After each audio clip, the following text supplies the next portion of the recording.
Welcome back, family, friends, and fans. It is Karma Lately. Thank you guys so much for joining me today. I know that it has been forever, and I am so sorry that I kind of just disappeared off the face of the earth without saying anything to you guys. I miss you all. I have been able to obviously stay in touch with my closest family and friends, but to those of you who I've met here on YouTube and have not been able to communicate with you through here, or share our work together, or just say hi, how are you? It's been really long and I miss you guys. I miss sharing with you and getting all your sweet messages. I wanted to start by saying hi. And it's been a hard year. It's been maybe the worst year that I've experienced personally for myself. So we got COVID in December and we did not have an okay go of it. I know that there's people who've experienced worse, and I am grateful for what we have and for being here and that we all survived. But it was myself, two of my three daughters, my mom and my sister, who got it. One of my daughters is very delicate. She's actually been on this channel before. I call her Noksunamun. It was a really long ordeal. My daughter was admitted in the hospital. She has underlying conditions. It was just a hot mess. And she also had a heart surgery in March. So it was just like the timing of everything was really delicate. But we did make it through. Long story short, we recovered. And when we came back from quarantine and all of that, I did a couple of videos here on YouTube, and I just kind of wanted to keep things going because I was so consistent with all my videos. I just wanted to keep sharing with you guys. But the truth is that I was already starting to feel a little bit weird, but I was not letting it get to me. I thought that I was getting better in February and March. January, February, and March. Comes mid-March, and I was still, previous to that, I wasn't able to really taste most of my foods, but I was eating everything because I'm like, I remember what it tastes like. So I just want to get the satisfaction of eating it. And also, obviously, we need sustenance, so I have to eat. So I was eating pizza and chicken burgers and French fries and, just eating everything. And then one day in March, my chicken burger tasted like chemicals and poison. I didn't think anything of it because previous to that, I was starting to have like a subtle taste of the chicken. And then it just completely transformed into this like weird chemical thing. And I didn't know it was the chicken. I kept on asking everyone to smell my breath. I started, Googling and thinking, okay, maybe I have some gut problem and it's coming out in my mouth, or I was like, oh, what is it? There's something in the air that's weird. I never attributed it to the food until I started picking up on the patterns, and the smells just started getting worse and worse and worse and worse. So for those of you who joined me today to figure out and talk about this whole Parosmia condition, it's a little bit weird. There's still not enough information out there, not enough information that doctors can give us. Anything that I recommend, anything that I talk about from here on in, anything that requires you to ingest or inhale or experience, you need to talk to your doctors about what it is that you're trying to do, because not everyone can do the same thing. It's been a difficult journey. I can talk about it now. So April, May, June, July, August, September, October. So 7 months later, I'm able to talk about it. It has changed my entire life. And I've always been someone who likes to see the brighter side of things and the brighter side in people. And I like to stay positive as much as I can. I can't always, but for the most part, I like to try to always see the silver lining or the brighter side. And this year I couldn't. Many times I couldn't see the brighter side. And This goes into mental health. The best thing I can do when it comes to the mental health aspect, I would love to refer you guys to my sister.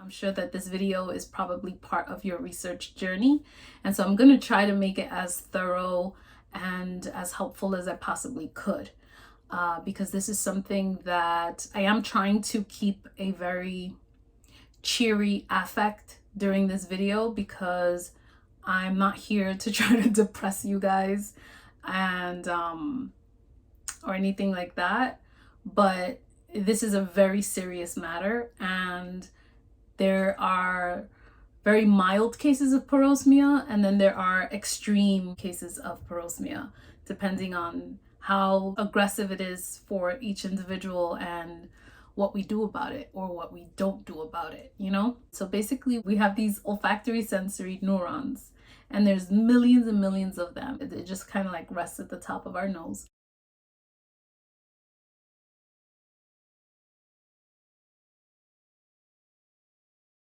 And these neurons, when they're functioning well, if you pick up a flower, it'll send a signal to your brain that says, hello, that's a flower. And actually, that is a Phalaenopsis orchid. And you love that, remember? It's sending you a signal of something that you already know what it smells like, or something that's new, but it's sending you the proper smell of what that is. When you have something like anosmia, you smell the flower and nothing happens. Anosmia is when you can't smell or taste anything at all. And most of us that had COVID, that was a majority of us, that was one of the clear indicators, oh my God, we got COVID. Parosmia, although there's a large population of people that have it, it wasn't the most common condition that you get.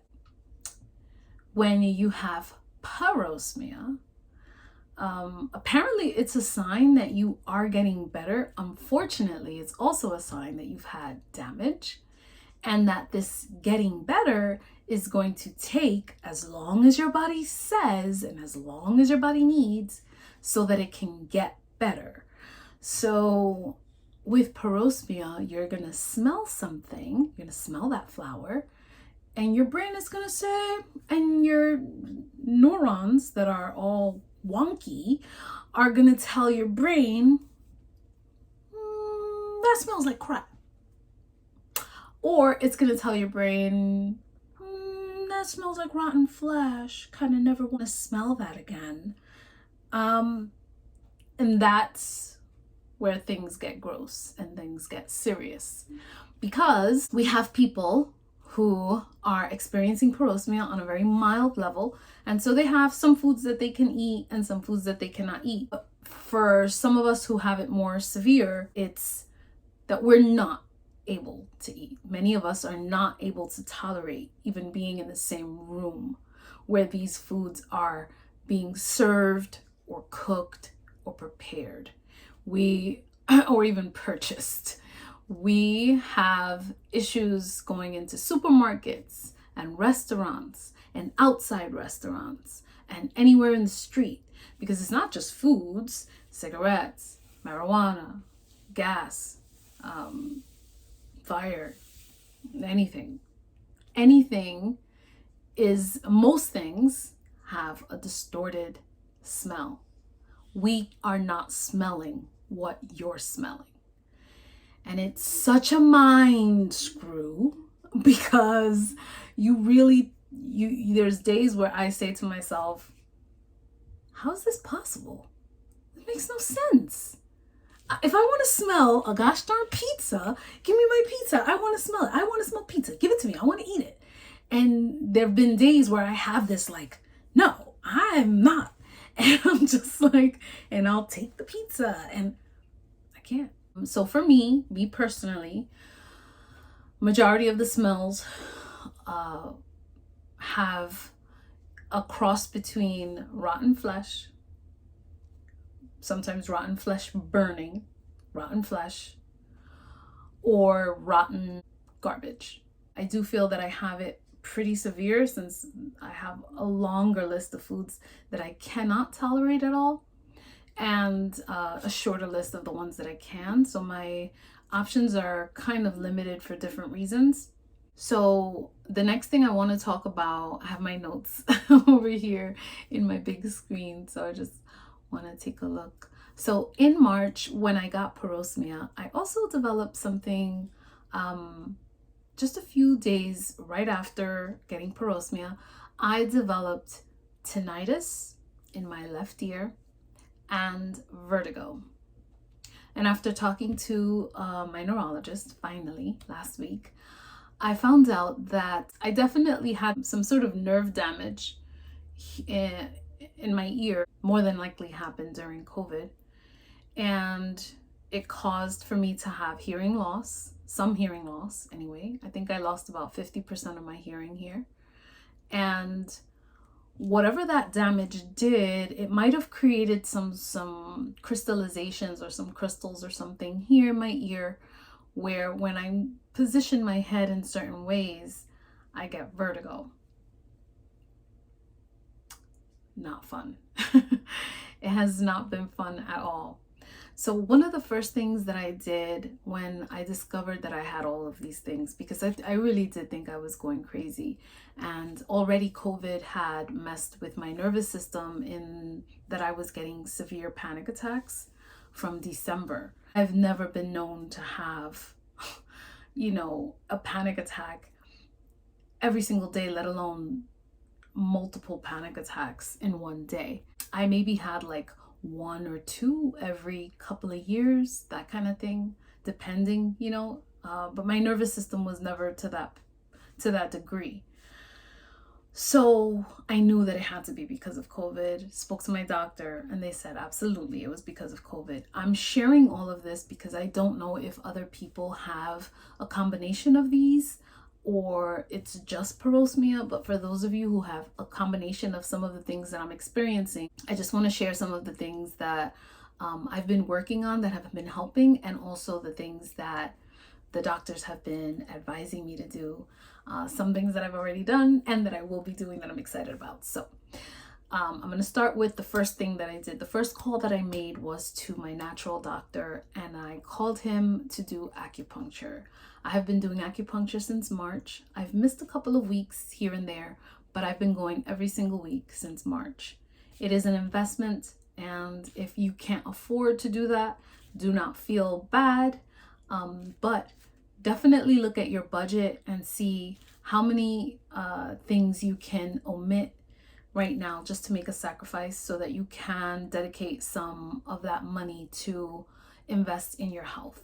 And if it means, buying less bags, buying less camping equipment, you can try to do once a month or twice a month, but I definitely recommend acupuncture.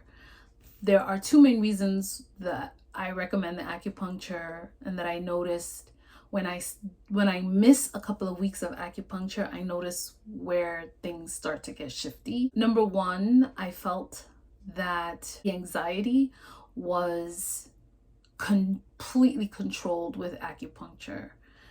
It's been 3 months that I have not had a panic attack. Acupuncture definitely has been keeping my anxiety at bay, and hopefully will it be completely eradicated. He puts needles on my head, needles here, on my arms, my hands, my legs, my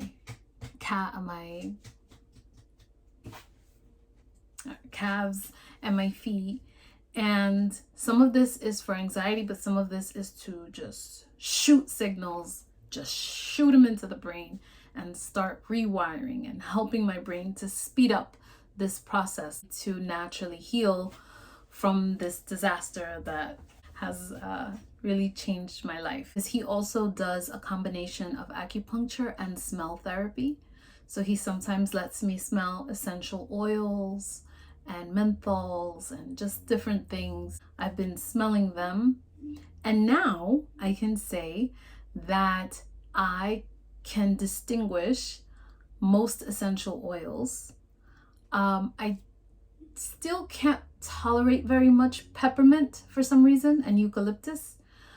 Peppermint more so than all the others, which is why I have a children's berry flavored toothpaste.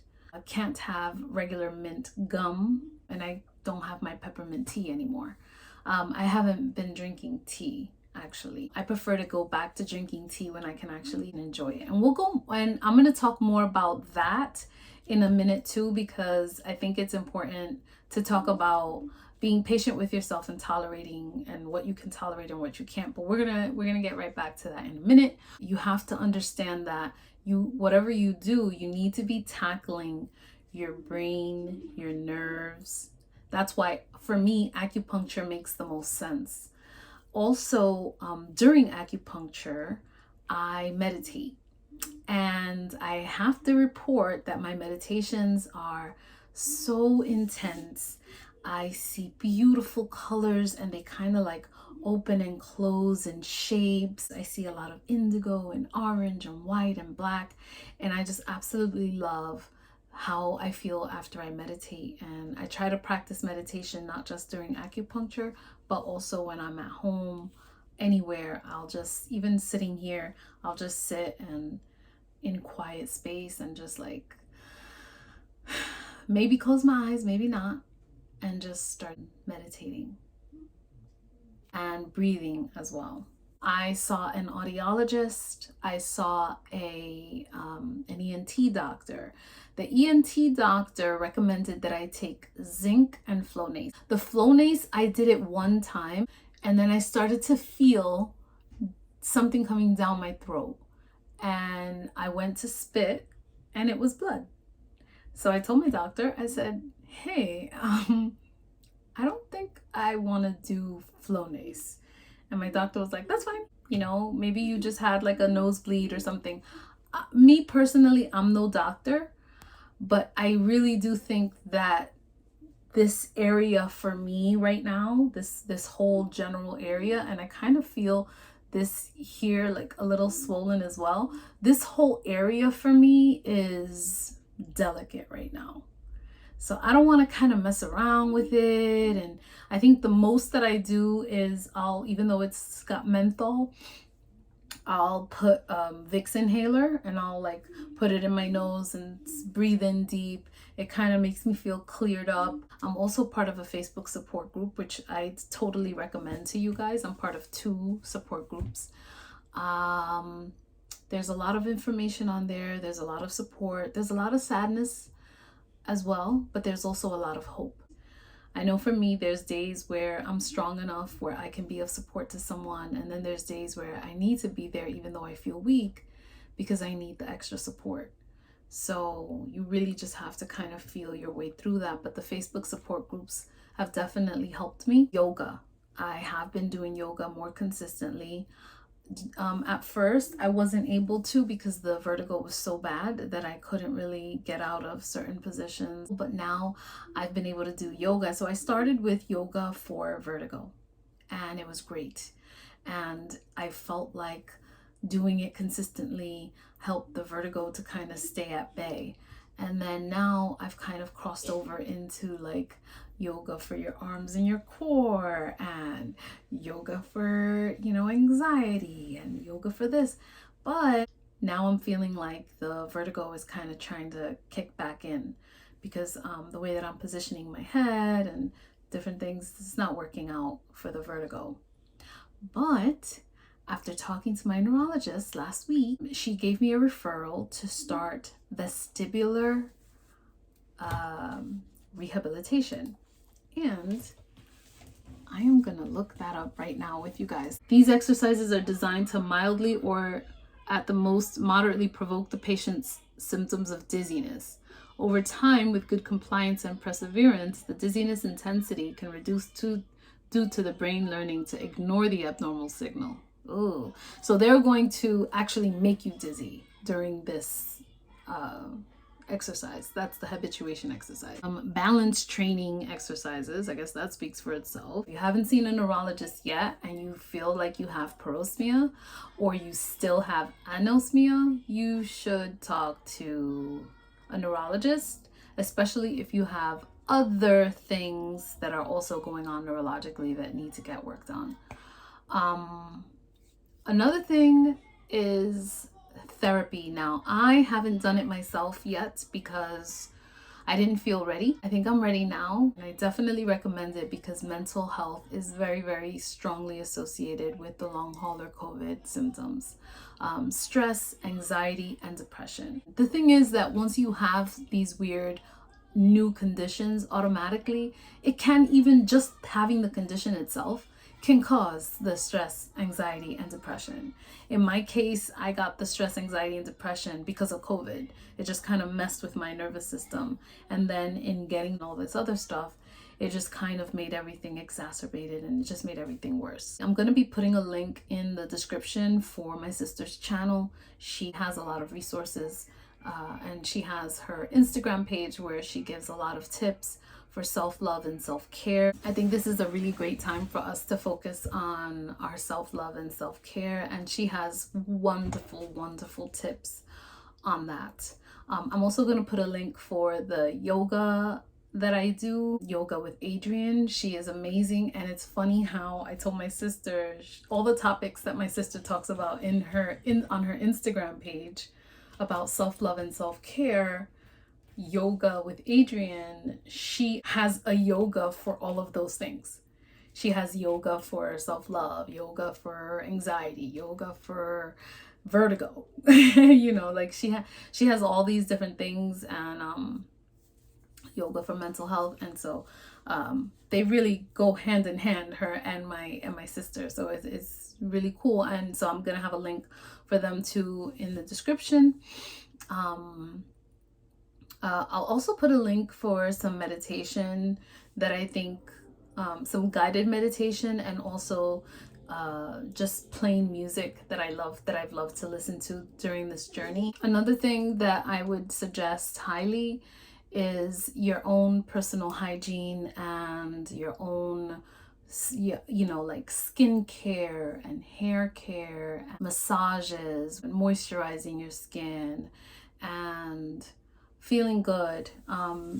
You know, there's days where we don't do our hair and we don't take care of our skin, and then we look in the mirror and we just look so much worse than what we really are.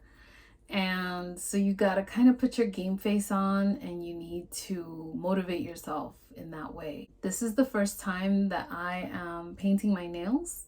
I had to go, I had to open up my kitchen window and put my hand outside and paint them. I did get a couple of whiffs of it when the wind hit. It's still really strong. Another thing is family. Whoever is understanding what's going on with you and whoever can give you the support, you need to lean on these people. It's very hard to socialize when you can't go to dinner indoors, or, you know, yes, with COVID, you can go outdoors, but even going outdoors and sitting at a restaurant outside of the restaurant has proven to be very challenging for me as well. I don't know what I'm gonna do for Thanksgiving. Yeah, I think I'm gonna be a little bit sad for Thanksgiving. And I have to be okay with that because it's not a happy moment. So I can't be mad at myself for being sad. Because, you know, I'm Puerto Rican, we love to cook, we have really flavorful foods. I wouldn't be able to be around any of it. And I can't cook the things that my children love to eat for Thanksgiving. So I'm not happy about that, but it's one day and we're gonna get through it and it'll be fine. I was gonna say you guys should be keeping a journal, keeping a list. Like my friend told me, start with the list of the things that you can eat. But for me, I started with that list, but I also wanted to see Specifically, I wanted to chart all the things that were really, really, really gross, like smelled like rotten, burning flesh, and then things that maybe smelled like burnt animal flesh, and then things that smelled like garbage, and then things that were just bad and distorted, but not like severely bad. And then, so just by categories of badness, all the way up to distorted but can tolerate. Dividing them up in that way has been helping me to see what has gotten better or not. So there's a whole bunch of supplements. I really don't have the whole list that I can give to you guys flat out, but I am going to put it in the description based off of some of the things that they've been talking about in Facebook groups, the Facebook support groups. But you can also take supplements for anxiety and stress and to elevate your mood. So for depression, I'll put that in the description as well. My description box is going to be full of lots and lots of goodies for you guys. So hopefully you can benefit from it. Another thing, I do the Revive Superfood Smoothies. I'm going to do another video after this one showing you guys how to do the Revive Superfood Smoothies in your home. And if you guys use the link that I'm going to put in the description for your first order, you will get 50%. You will get a 50% discount. I've been doing the Revive Superfood Smoothies since early April, and I've been getting a box every single month for my month supply. Like I said, I have made the decision to invest in my health, and this year that's what I'm doing. I really, really want to be able to enjoy life and the quality of my life, and so I'm really just trying to take care of my health first and foremost. So my Revive Superfood Smoothies, there'll be a whole video on them and how to prepare those smoothies in the next video that I upload. Plan out your future, write down your goals. If you want to do a vision board, you can. My daughter did a vision board. I think she has it on her YouTube channel. I have a vision board as well, but I haven't shown you guys how I did it. But definitely a vision board to do. I like to call it the dream board, to put all your hopes and dreams. If you're not dreaming and believing in your dreams, you're really not going to see the upside in things.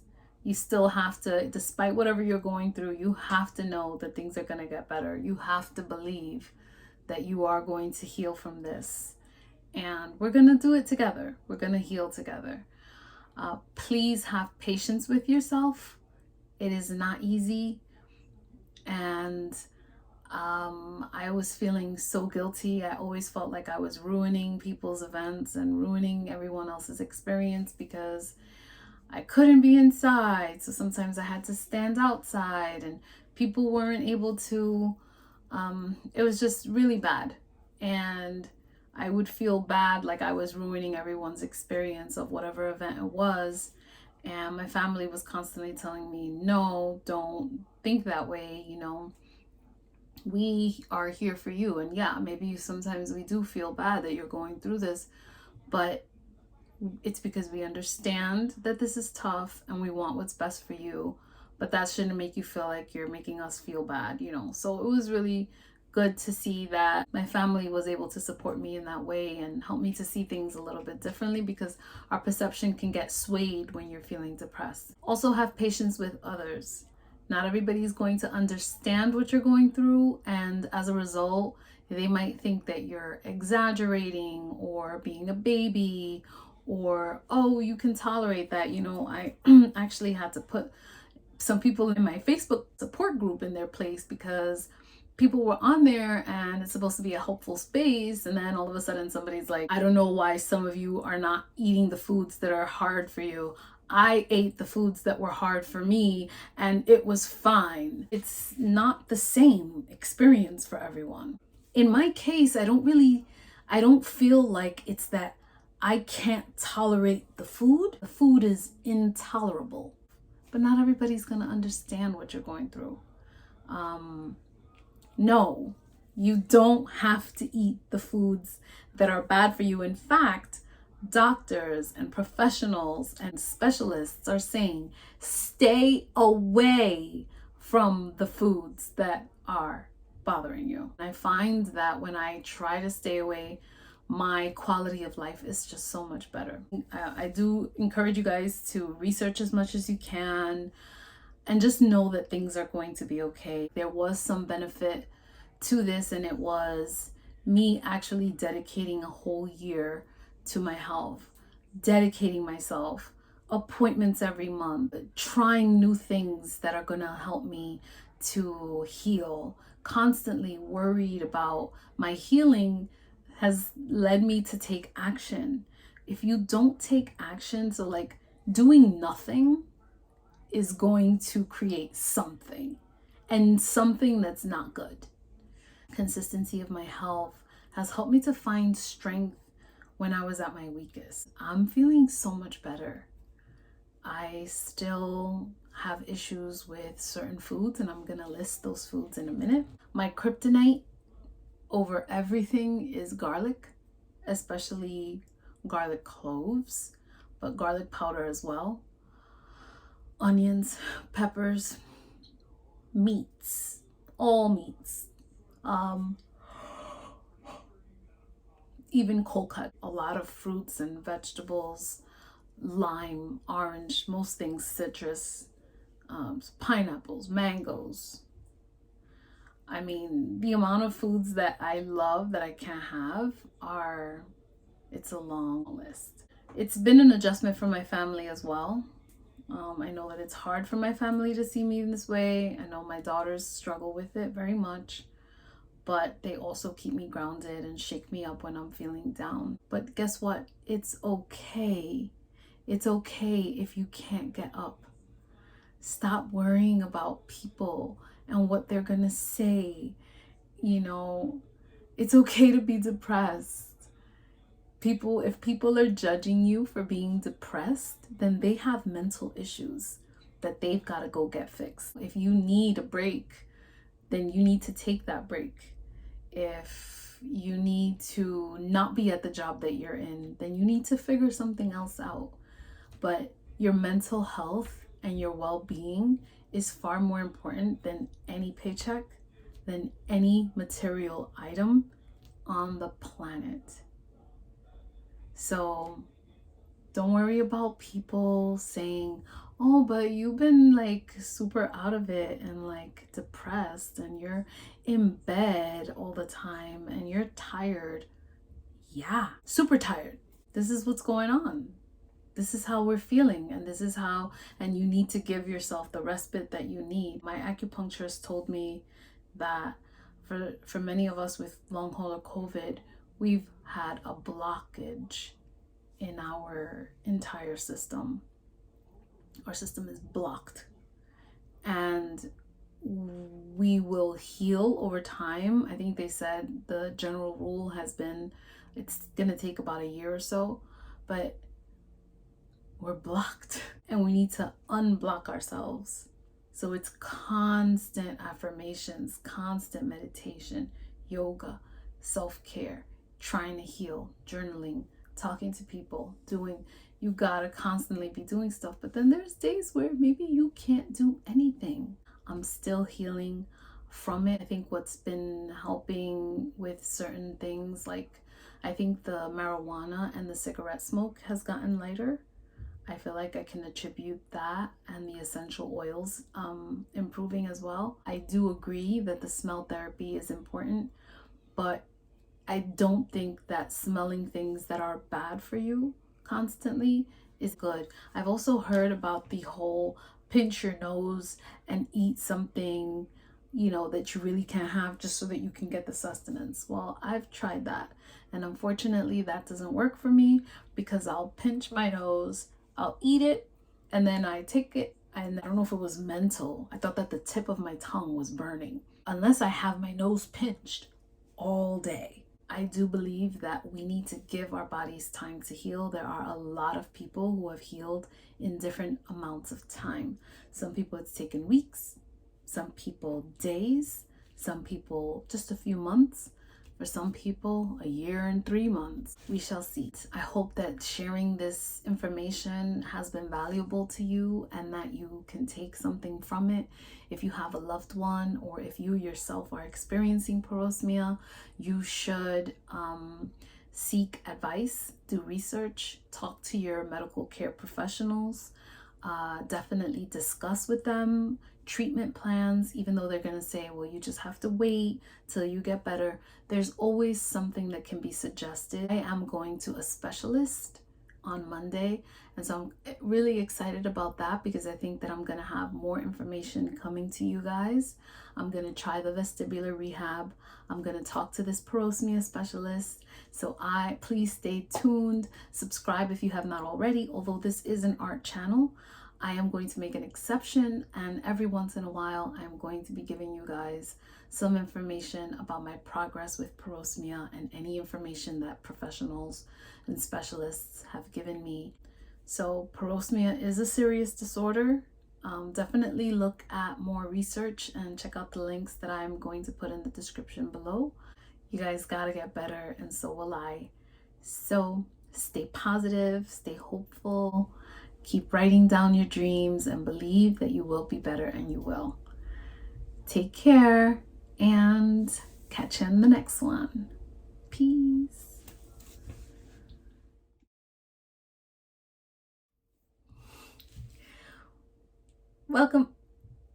Welcome back, family, friends, and fans.